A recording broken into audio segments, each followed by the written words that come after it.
All right, boys and girls, this is just kind of an added chapter. I'm just going to go through the pictures that are in the middle of the book, just so you guys can kind of see some visuals to go along with this. Okay, here's a picture of the colonies in North America, and these were the colonies at the time of the Declaration of Independence. It went right down here to Georgia, all the way up here up the coast. And remember, Florida does not belong to Great Britain, but it belongs to, remember, Juan Ponce de Leon found it for Spain. Down here we see an illustration from the Stamp Act riots. Remember, the Stamp Act was where they had to put a British stamp on any type of paper good, and they had to pay for that, so they rioted it. Here's what some of the money looked like at the time. This was money for the colony of New Jersey, and it was still connected to Great Britain's money at the time. Here's our bad guy of this time, our bully. Okay, our villain, if you even want to call it, that is King George of England, King George III. This is a Boston Massacre that happened in 1770. Remember, that is when a lot of fighting came out in Boston against the colonists and the British soldiers. Here's Sam Adams, who we've heard about quite a bit.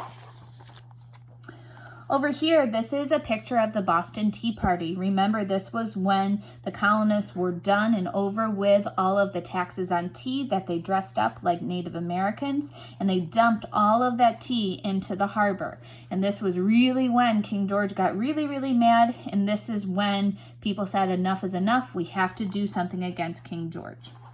This is Paul Revere's house. Remember, Paul Revere was really important with Lexington and Concord.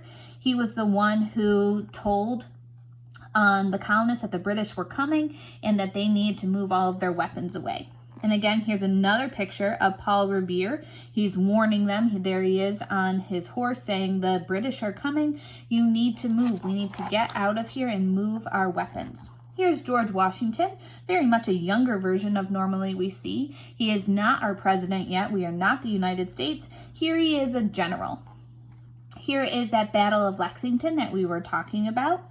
Right here, this is Independence Hall in Philadelphia. You still can go there today if you're ever in Philadelphia and see where the Second Continental Congress and the First Continental Congress were really working. Here is Thomas Jefferson.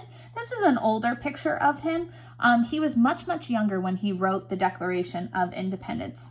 Here we have Robert Livingston, who also had a big part of the Declaration of Independence, and Ben Franklin. And John Adams again.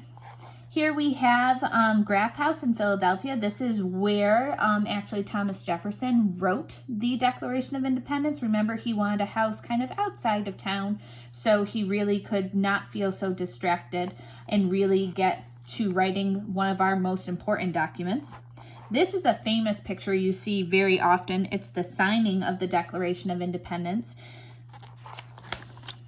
Over here, this is when the Second Continental Congress announces that they have signed the Declaration of Independence.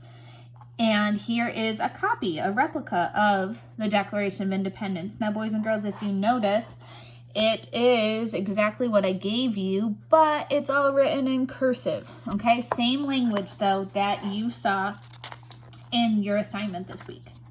Over here, we have a picture of George Washington with his troops. Okay, a lot of the battles would be fought in the winter, and especially in our type of area, we have snow in the winter, which is not going to be that great. And finally, we have a picture of the fireworks. The fireworks are so important because they happened on the 4th of July, and we will hear a little bit more of why we connect the 4th of July with independence and with fireworks.